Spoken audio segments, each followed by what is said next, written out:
உற்சாகத்துடன் நான் உமக்கு பலியிடுவேன். கர்த்தாவே, உமது நாமத்தை துதிப்பேன், அது நலமானது. சங்கீதம் 54:6.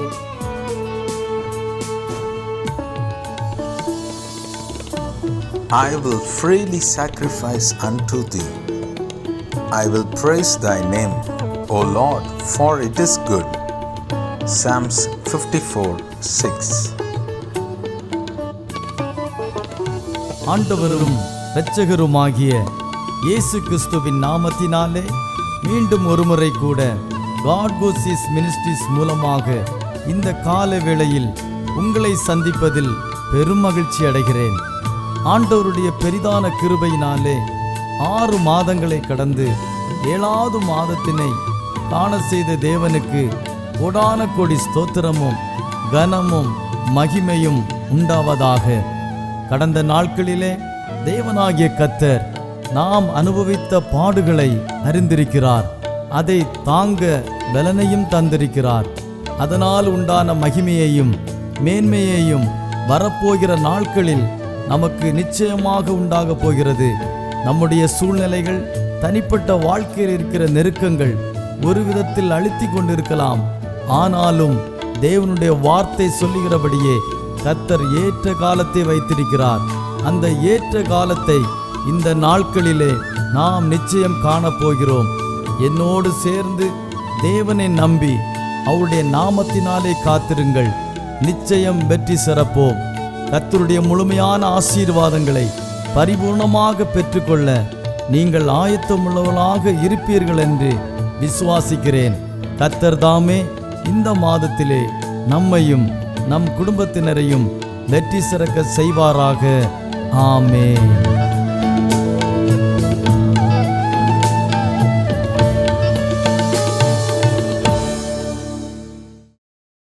கர்த்தருடைய பரிசுத்த நாமம் மகிமைப்படுவதாக.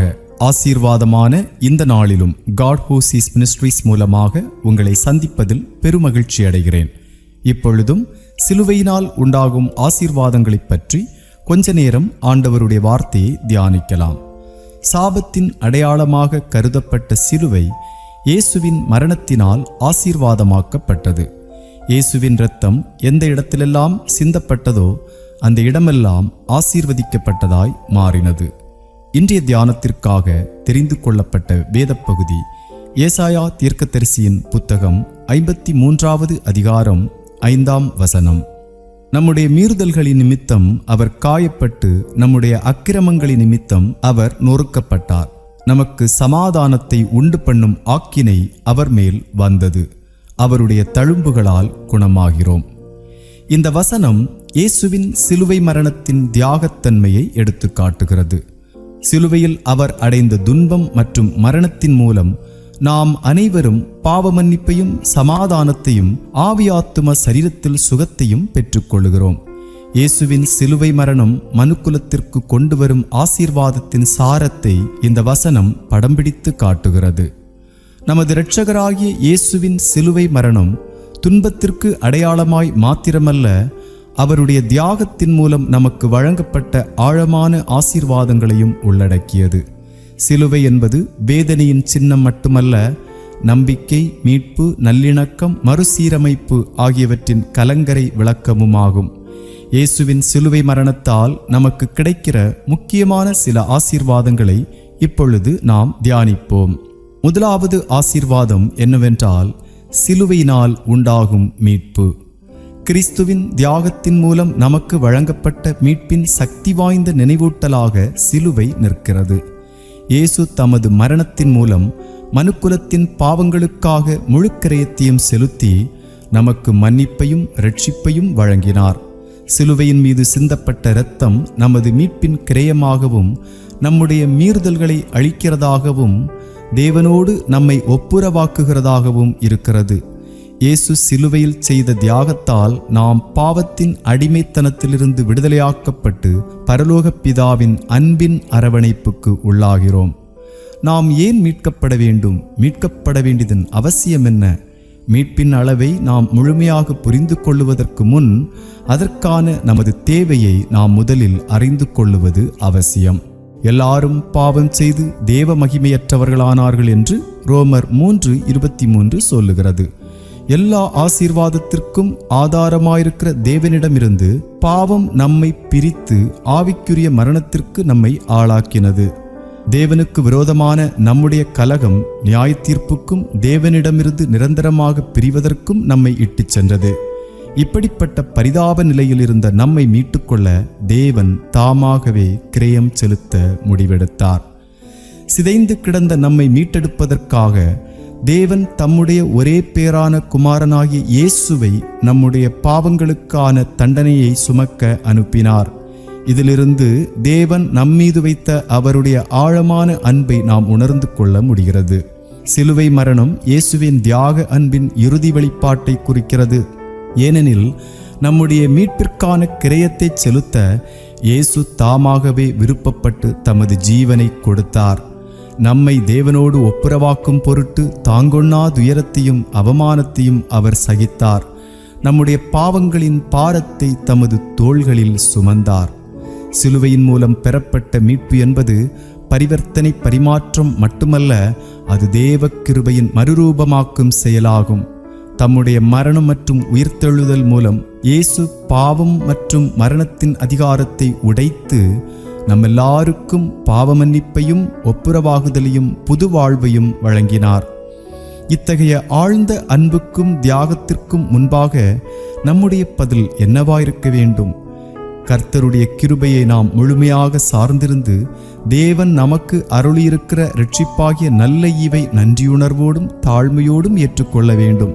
அதாவது பாவத்திலிருந்தும் சுயசார்பிலிருந்தும் விலகி கிறிஸ்துவின் ஆளுகைக்கு நம்முடைய வாழ்க்கையை முழு மனதுடன் ஒப்படைப்பதும், அவருடைய கட்டளைகளுக்கு கீழ்ப்படிந்து நடப்பதும், இயேசுவின் அன்பையும் சேவையையும் முன்மாதிரியாக கொண்டு அவரை பின்பற்றி இரட்சிப்பின் சுவிசேஷத்தை மற்றவர்களுடன் பகிர்ந்து கொள்வதுமாகும். இயேசு கிறிஸ்துவின் சிலுவையின் மூலம் நமக்கு கிடைத்த இரட்சிப்பை நாம் சிந்திக்கும் போது நம்முடைய இதயங்கள் நன்றியினாலும் துதியினாலும் பொங்கி வழியட்டும். தேவன் நம்மீது வைத்திருக்கின்ற அன்பின் ஆழத்தையும் நம் ஆத்துமாவின் மீது அவர் வைத்துள்ள அளவிட முடியாத மதிப்பையும் கண்டு நாம் வியந்து போவதை ஒருபோதும் விட்டுவிடக்கூடாது. மேலும் பரிசுத்த ஆவியானவரால் ஒவ்வொரு நாளும் கர்த்தர் நமக்கு அருளிய மீட்பின் வெளிச்சத்தில் நடந்து நீதியை நடப்பித்து சிலுவையில் இயேசுவின் தியாகத்தினால் உண்டாகும் மறுரூபமாக்கும் வல்லமையை குறித்து சாட்சியாயிருப்போம். இரண்டாவது ஆசீர்வாதம் என்னவென்றால், சிலுவையினால் உண்டாகும் ஒப்புரவாகுதல். சிலுவையானது நம்மை தேவனோடு ஒப்புரவாக்கும் பாலமாக செயல்படுகிறது. சிலுவையில்தான் மனுக்குலத்திற்கும் தேவனுக்கும் இடையிலான பகை ஒழிக்கப்பட்டு நாம் அவரண்டைக்கு கொண்டு வரப்படுகிறோம். கிறிஸ்துவின் தியாகத்தின் மூலம் தேவனுக்கும் நமக்கும் இடையே பகையாக நின்ற பிரிவினையாகிய நடுச்சுவர் தகர்க்கப்பட்டு நாம் அனைவரும் கிறிஸ்துவில் ஒரே சரீரமாக இணைக்கப்பட்டுள்ளோம்.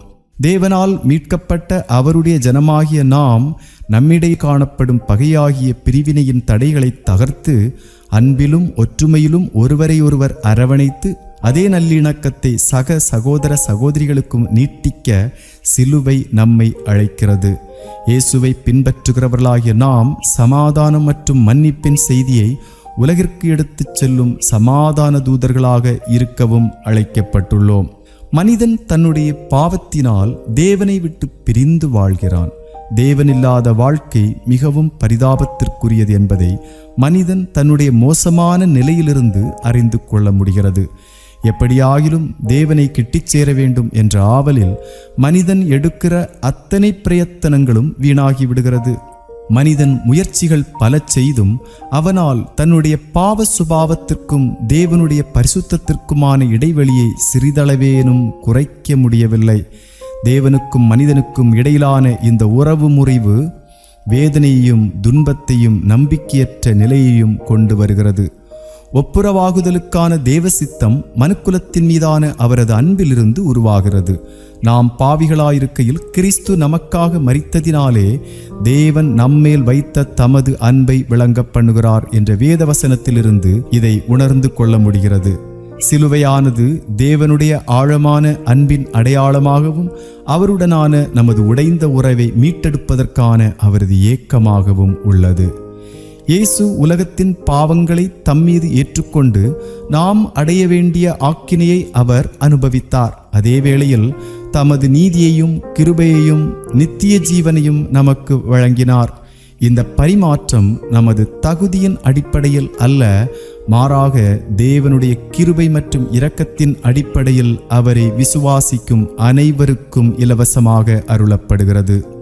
சிலுவையில் இயேசுவின் தியாகத்தின் மூலம் நாம் தேவனோடு ஒப்புரவாகுதலுக்கு உட்பட்டு அவருடனான சரியான உறவை மீட்டெடுக்கிறோம். ஒப்புரவாகுதலினால் தேவனுடைய பிள்ளைகளான நாம் இனி பாவத்திற்கு அடிமைகள் அல்ல, மாறாக நாம் அனைவரும் தேவனுடைய புத்திரர்களும் ராஜ்யத்தின் சுதந்திரருமாய் ஏற்றுக்கொள்ளப்படுகிறோம். இந்த ஒப்புரவாகுதல் சமாதானத்தையும் மகிழ்ச்சியையும் நம்பிக்கையையும் நமக்கு தருவதோடு தேவனுடைய அன்பையும் அவருடைய பிரசன்னத்தையும் நம்முடைய வாழ்வில் முழுமையாக அனுபவிக்கவும் அனுமதிக்கிறது. தேவனோடு ஒப்புரவாக்கப்பட்ட நாம் ஒருவரை ஒருவர் நேசிக்கவும், நாம் மன்னிக்கப்பட்டதைப் போல பிறரை மன்னிக்கவும், உடைந்த உறவுகளை குணப்படுத்தவும் அழைக்கப்படுகிறோம். சக மனிதர்களுக்கு அன்பையும் இரக்கத்தையும் வழங்குவதன் மூலம் சிலுவையின் மறுரூபமாக்கும் வல்லமையை நம்முடைய வாழ்வில் பிரதிபலிக்கிறோம். அன்பானவர்களே, இயேசுவின் சிலுவை மரணத்தின் மூலம் நமக்கு கிடைத்த ஒப்புரவாகுதல் நம் வாழ்க்கையையும் நம்முடைய நம்பிக்கையையும் தொடர்ந்து வடிவமைக்கும் ஒரு மகத்தான உண்மையாயிருக்கிறது. தேவகுமாரனாகிய இயேசு கிறிஸ்துவின் தியாகத்தின் மூலம் காட்டப்படும் தேவனுடைய அன்பின் ஆழத்தை நாம் சிந்திக்கும் போது அழிந்து போகும் உலகத்திற்கு நாம் பெற்றுக்கொண்ட நம்பிக்கை மற்றும் இரட்சிப்பின் செய்தியை பகிர்ந்து கொண்டு ஒப்புரவாகுதலின் தூதுவர்களாக வாழ பிரயாசப்படுவோம். நமக்கு வழங்கப்பட்ட தெய்வீக பரிமாற்றத்தை தழுவிக்கொண்டு தேவனோடும் சக மனிதர்களோடும் அன்பை வெளிப்படுத்தி வாழ்வோம். மூன்றாவது ஆசீர்வாதம் என்னவென்றால், சிலுவையினால் உண்டாகும் மறுசீரமைப்பு. சிலுவையினால் நமக்கு மீட்புண்டாகி நாம் தேவனோடு ஒப்புரவாக்கப்படுகிறோம் என்பதோடு நின்றுவிடாமல் இழந்து போனவைகளை மீட்டெடுக்கும் ஆசீர்வாதமும் இதனால் உண்டாகிறது. சிலுவையினால் நம்முடைய ஆவி ஆத்துமா சரீரத்தில் சுகம் கிடைக்கிறது. இயேசுவின் சிலுவை மரணத்தால் சிதைந்து போன நம்முடைய வாழ்க்கை பூரணமடைய வழி பிறக்கிறது. அத்துடன் நம்முடைய வாழ்க்கையை மறுசீரமைப்பதிலும் சிலுவை முக்கிய பங்காற்றுகிறது. இயேசுவின் நொறுக்கப்பட்ட சரீரம் புதிய வாழ்வுக்கு உயிர்த்தெழுந்ததைப் போலவே நம்முடைய வாழ்விலும் மாற்றத்தையும் புது வாழ்வையும் அனுபவிக்க நாம் அழைக்கப்படுகிறோம். சாபத்தின் அடையாளமாக கருதப்பட்ட சிலுவை இப்பொழுது நம்பிக்கையின் அடையாளமாக மாறுகிறது. நம்முடைய வாழ்க்கை எவ்வளவு மோசமான நிலையில் இருந்தாலும் நமது அலங்கோலம் அழகாகவும், துக்கம் சந்தோஷமாகவும், நம்பிக்கையின்மை நம்பிக்கையாகவும் மாற்றப்படுகிறது. மனிதனுடைய பாவத்தினால் கெட்டுப்போன ஒரு உலகத்தில் நாம் வாழ்ந்து கொண்டிருக்கிறோம். இந்த உலகம் வலி, துன்பம் மற்றும் பாவத்தால் நிறைந்திருக்கிறது. பாவம் உலகில் பிரவேசித்த தருணத்திலிருந்து மனுக்குலம் தேவனிடமிருந்து பிரிந்து சிதைந்து போன நிலைக்கு தள்ளப்பட்டது. இந்த முறிவின் தாக்கம் நமது உறவுகளிலும் சமூகங்களிலும் ஏன் நமக்குள்ளும் வெளிப்படுவதை நாம் காண்கிறோம். சிதைவுப்பட்ட நிலையில் இருக்கிற நாம் மறுசீரமைக்கப்பட வேண்டும் என்று ஏங்குகிறோம். ஆகிலும் நமக்கும் தேவனுக்கும் இடையில் பாவம் உருவாக்கிய இடைவெளியை குறைக்க நாம் இயலாதவர்களாய், முயற்சிகளில் தோற்றுப்போனவர்களாய் இருக்கிறோம். மேலும் நாம் பாவம் மற்றும் அதனால் ஏற்படும் விரக்தியின் சுழற்சியில் சிக்கித் தவிக்கிறோம். நாம் மறுசீரமைக்கப்படுவதற்கு ஒரே தீர்வு சிலுவையே. சிதைந்து போன வாழ்வை மறுபடியும் சீரமைக்க தேவன் தெரிந்தெடுத்த உபகரணம்தான் சிலுவை. சிலுவையானது தேவனுடைய அன்பின் அடையாளமாகவும் இழந்த அனைத்தையும் மீட்டெடுக்க அவர் விரும்புவதையும் குறிக்கிறது. இயேசுவின் சிலுவை மரணத்தின் மூலம் நாம் அவரோடு ஒப்புரவாகவும் நம்முடைய முறிவுகள் குணமடையவும் தேவன் வழி செய்தார். அன்பு மற்றும் மீட்பின் காட்சியை இயேசுவின் தியாகம் நம் கண் முன்னே கொண்டு வருகிறது. அன்பும் நீதியும் மிக ஆழமான வழியில் குறுக்கிடும் இடமே சிலுவையாகும். பாவமறியாத தேவகுமாரனாகிய இயேசு உலகத்தின் பாவங்களை மனமுவந்து தம்மீது ஏற்றுக்கொண்டதோடு அதற்கான தண்டனையையும் தாமே அனுபவித்தார். அவரது தியாகம் அவருடைய அன்பின் உச்சக்கட்ட வெளிப்பாடாகும். அந்த அன்பு எல்லையற்றதாகவும் நமக்காக ஜீவனை கொடுக்க ஆயத்தமானதுமாயிருந்தது. இயேசுவின் சிலுவை தியாகம் பாவ மன்னிப்பை வழங்குவது மட்டுமல்லாமல் நம் அன்றாட வாழ்விலும் மாற்றத்தை கொண்டு வருகிறது. இயேசுவின் மரணம் மற்றும் உயிர்த்தெழுதல் மூலம் நமக்கு புதிய வாழ்வு பிறக்கிறது. பாவத்தின் அடிமைத்தனத்திலிருந்து விடுதலையும் பரிசுத்த ஆவியானவரால் அதிகாரமும் நமக்கு கிடைக்கிறது. நமது வாழ்வின் உடைந்து போன பகுதிகளை செப்பனிட்டு சீர்படுத்தவும், உறவுகளை மீட்டெடுக்கவும், கிறிஸ்துவின் சாயலாக நம்மை மாற்றவும் இயேசுவின் சிலுவை மரணத்திற்கு வல்லமை உள்ளது. இயேசுவின் இரத்தத்தால் மீட்கப்பட்டு கிறிஸ்துவை பின்பற்றுகிறவர்களாகிய நாம் அனுதினமும் நம்முடைய சிலுவையை எடுத்துக்கொண்டு அவரை பின்பற்ற அழைக்கப்படுகிறோம். இதன் பொருள் என்னவென்றால், இயேசுவிடம் நம் வாழ்க்கையை முழுமையாக அர்ப்பணித்து அவருடைய மீட்பின் பணியை நம் இதயங்களில் வேரூன்றச் செய்து உலகில் அவருடைய மறுசீரமைப்பின் கருவிகளாக வாழ்வதும் ஆகும். பிரியமானவர்களே, சிலுவையின் ஆழமான உண்மையை ஒருபோதும் நாம் மறந்துவிடக்கூடாது. இயேசுவின் தியாகத்தினால் நாம் மீட்கப்பட்டு தேவனோடு ஒப்புரவாக்கப்பட்டு மறுபடியும் சீரமைக்கப்பட்டவர்களாய் ஒரு புதிய வாழ்வை பெற்றிருக்கிறோம். சிலுவையினால் கிடைக்கும் இந்த ஆசீர்வாதங்களை பற்றி சிந்திக்கையில் கிறிஸ்துவின் தியாகத்தின் மூலம் நமக்கு கிடைத்த இந்த உன்னத அன்பை நினைவில் கொள்வோம். கேட்போர் அனைவருக்கும் இந்த இரட்சிப்பின் நற்செய்தியை பிரகடனப்படுத்தி சிலுவையின் நற்செய்தியை எப்பொழுதும் நம்முடன் எடுத்துச் செல்வோமாக. இயேசு கிறிஸ்துவின் சிலுவையின் மூலம் நமக்கு அருளப்பட்ட ஆழமான ஆசீர்வாதங்களை பிரதிபலிக்கும் வாழ்க்கை வாழ்வோம். ஜெபம் செய்வோம். அன்பின் பரலோக பிதாவே, இந்த நாளிலும் நீர் எங்களோடு பேசின உம்முடைய நல்ல வார்த்தைகளுக்காக ஸ்தோத்திரம். சிலுவையினால் உண்டாகும் ஆசீர்வாதங்களை குறித்து இந்த நாளில் தியானிக்க நீரருளின கிருபைக்காக உமக்கு ஸ்தோத்திரம். இந்த வார்த்தைகளை கேட்ட அனைவருடைய வாழ்க்கையிலும் ஒரு பெரிய மாற்றம் உண்டாகத்தக்கதாக கிரியை செய்வீராக. இயேசுவின் நாமத்தில் ஜெபிக்கிறோம் எங்கள் ஜீவனுள்ள நல்ல பிதாவே, ஆமென். கர்த்தர் தாமே நம் அனைவரையும் ஆசீர்வதித்து காப்பாராக.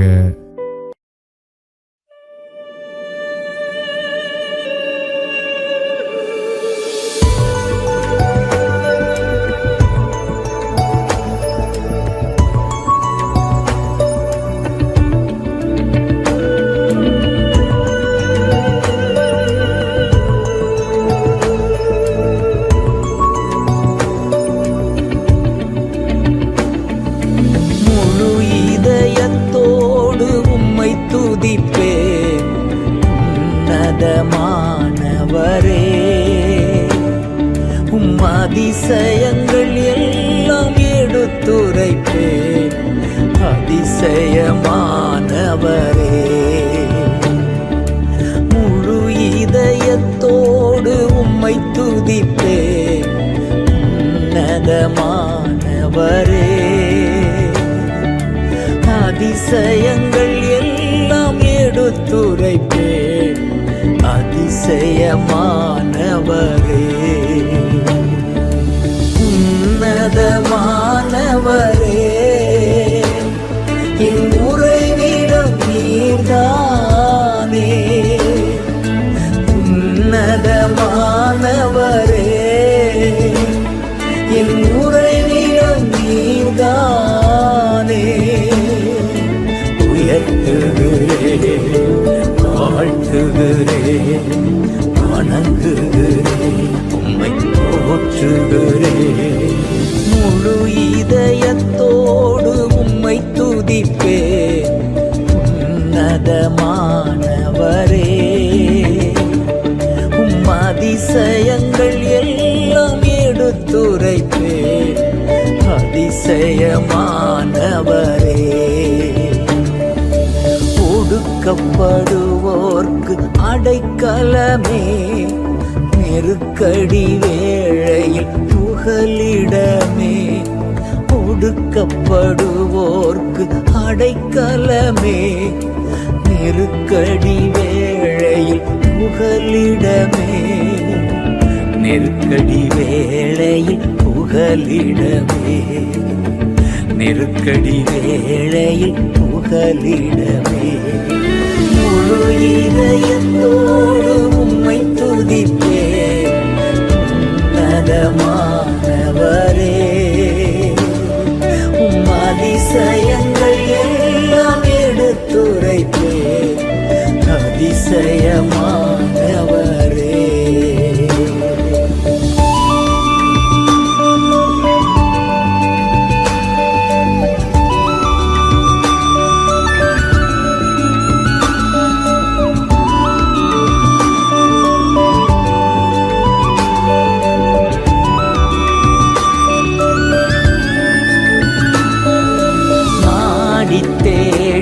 வரும் மனிதர்களை தகப்பன் கைவிடுவதே இல்லை.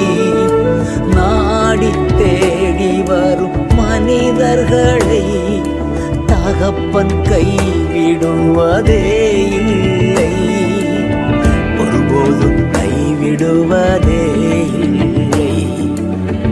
ஒருபோதும் கைவிடுவதே இல்லை.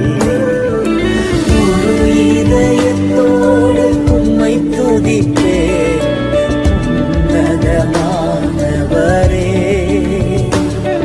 உம் அதிசயங்கள் எல்லாம் எடுத்துரைப்பேன் அதிசயமானவரே.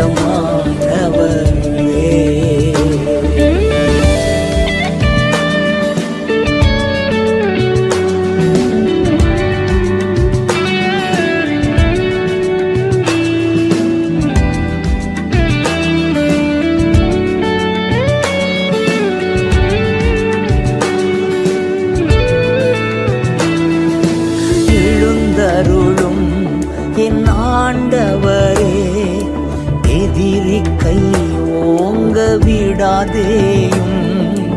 எழுந்தருளும் என் ஆண்டவரே, எதிரி கை ஓங்க விடாதேயும்.